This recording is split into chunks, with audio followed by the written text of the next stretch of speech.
That was Ed Sarath, a musician and scholar, jazz musician, I should say, and very interesting guy. And jazz is a fascinating field, and definitely gave me more insight into it. Yeah. One thing we didn't get into was Ed's role for some years as leader in the attempt to bring contemplative practice into education. But we'll have to do that another time Yeah, he because heads up the he Department teaches of at the. yeah. What's that? No, he heads up the Department of Music and Consciousness at the University of Michigan. Just the Yeah, fact that he was able to start an institute or a division like that at the University of Michigan is quite an accomplishment. And it's been going yes, it on for is. at least 10 or more years. Yeah, that's right. And there's a lot of other educators who are doing work, research, and application of meditative practices, sort of bringing the inner life of students into the field of education. Ed has been a leader in that regard. Hmm.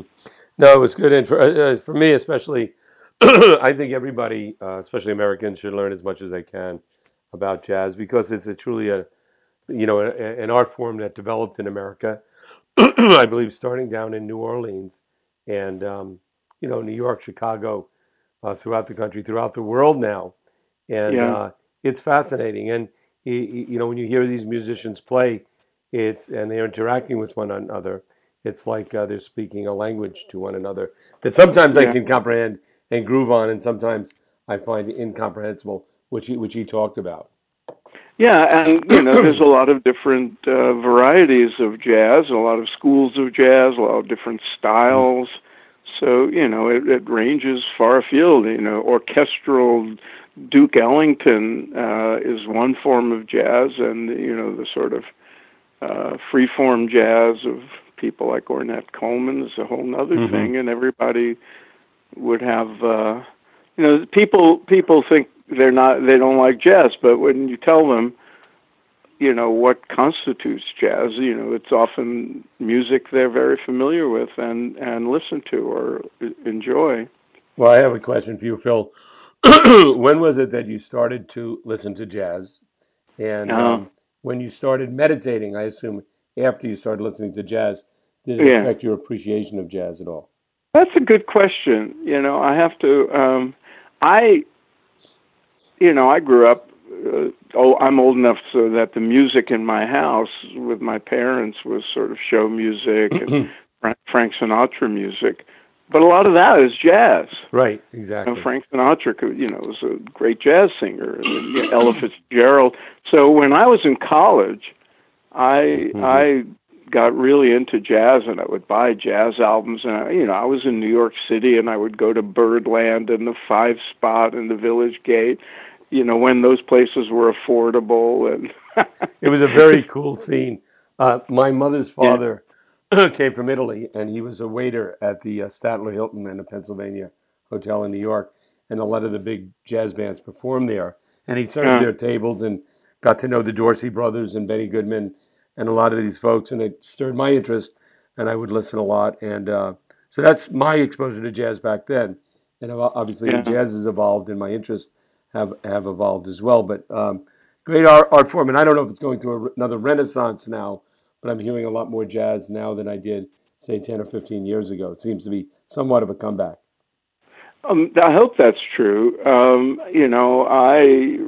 I used to even go to the Newport Jazz Festival when it was in Newport, and and I saw a lot of the great performers.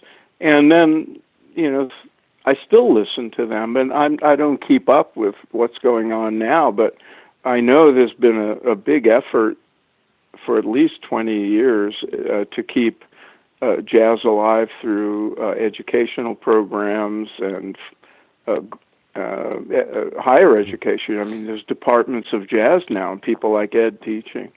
So anyway, but to bring it back to spirituality, I always felt that, at least for me and my taste, that there's something in that improvisational form that had a kind of effect on me that was a deepening.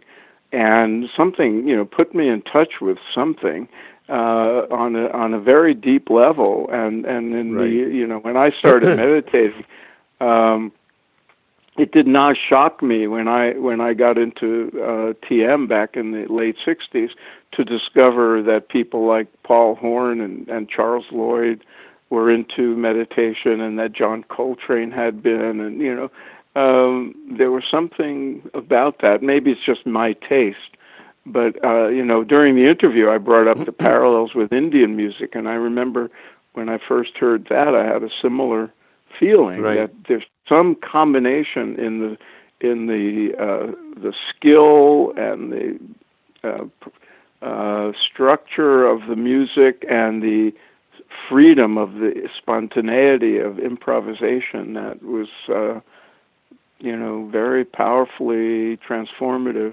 Right. Well, when you think about it, the early jazz greats, including Louis Armstrong, they came from a religious tradition, usually Baptist, where they were gospel singers, and the way people expressed themselves spiritually was through music and song, and they brought that into their world of music, and as jazz developed and evolved, and so it had its basis, as I see it, in spirituality, and many people report, and I've certainly had this experience where you listen to some very good jazz, and it takes you way inside. It's like a Yeah, very spiritual experience, not unlike Gregorian chanting or classical that's music right. can also bring you there, but certainly a That's lot of right. jazz can as well. Yeah, we should get somebody on to talk about sacred music in general, Right. because it takes all forms. We've been talking about jazz, but you bring up Gregorian chants, and that's a very different Mm. kind of experience. You listen to Bach, and that's a different kind of experience, but it could also, it's transcendent. Right. And I guess some of it has to do with the consciousness of the composer or the performer and how you resonate with that. Some people would not have the same experience, listening to somebody like John Coltrane or Billie Holiday Right. that I do, but for them it might be, who knows, Right. And you mentioned Sufi. Billie Holiday. Some of her music, like I think it's called "Fruit on the Tree," where that was one of the major Strange lyrics in fruit. "Strange Fruit," and it's about lynchings. But Yeah, when she sings that song, she's obviously singing it from a very, very deep spot within her yeah. spiritual source, and that can also, even that tragic music can enliven and bring one deeper into themselves toward that spiritual source. Certainly, that's my experience. So it can be joyous music, but it can also be very heavy music. But all, one may be an expression of the outburst of inner life, another a retreat to inner life because of the suffering and pain of outer life, but spiritual nonetheless. I couldn't agree more. That's very well said, Dennis. Because people think, oh, spiritual music, and Right, that means it has to be somehow uplifting and right. positive, and there's a certain image of spiritual music that it proclaims, something about God, or Hmm. it's very calming. But anything can trigger a spiritual experience if you resonate with the form and the performance. As Right. not everybody has their own, I don't know, vibratory receptivity or something. Right, right. I mean, you listen to a song like "Old Man River." I think it's from the musical Showboat. It's, Yeah, it's a musical tune, somewhat jazzy, but I mean, it's a song about somebody downtrodden, somebody that's really life is tough. It's sung by, I believe, a slave, and yet it's the strength of his human spirit that comes out through that song, and I find it very, spiritually inspiring and enlivening. So, yeah, and a lot has to do with who's singing it, right. who's performing it, what was the state of consciousness of the composer. I mean, let's face it. If you heard, it's like you can hear somebody sing "America the Mm. Beautiful."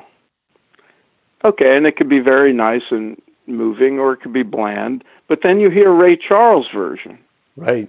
and it's a very different experience. Right, right. Well, let's put it this way. I think if you gave Ella Fitzgerald a phone book and told her to read it, and do her own thing and improvise in doing it, she could get have an audience on their feet. She could And really you get them know going. what, Dennis? We're showing our age. Ella Fitzgerald. Yeah, There's but I people don't know. listening Are into. there people like Ella Fitzgerald around Yeah, today? I don't know. I Maybe. don't know. There's young people listening to us and saying, "Who are they talking Yeah, about?" exactly. But you could probably say the same thing about Beyonce or Alicia Keys. Right. Absolutely. There are great singers today. Celine Dion is very inspiring often when she sings. Adele. So these people carrying that tradition and building. I But can hear and I'll tell you the what. listening audience is arguing Yeah. about who's more transcendent, Adele or Beyonce. Right. Right. And one jazz singer that people today will know that we know that our parents knew and he's still singing is Tony Bennett, and That's right. quite a Singing guy. with Lady Gaga of all things. Yeah, unbelievable. Anyway, great interview. I really enjoyed it with Ed. Very Yeah. very interesting stuff, and look forward to having him back on. And listeners, note, very few of you heard of Ed Sarath before, unlike some of our famous guests. And so please let people know that, the interviews with people like Ed and others who have little fame deserve to be heard. Absolutely. It's and as we have in the introduction to our podcast, and something Phil wrote, people that are famous and other people that should be famous and should Yeah. be well known listeners. So definitely somebody to give you a lot of insight into jazz and all forms of music and expression. So Phil, till next time. Till next time. Bye. Over and out.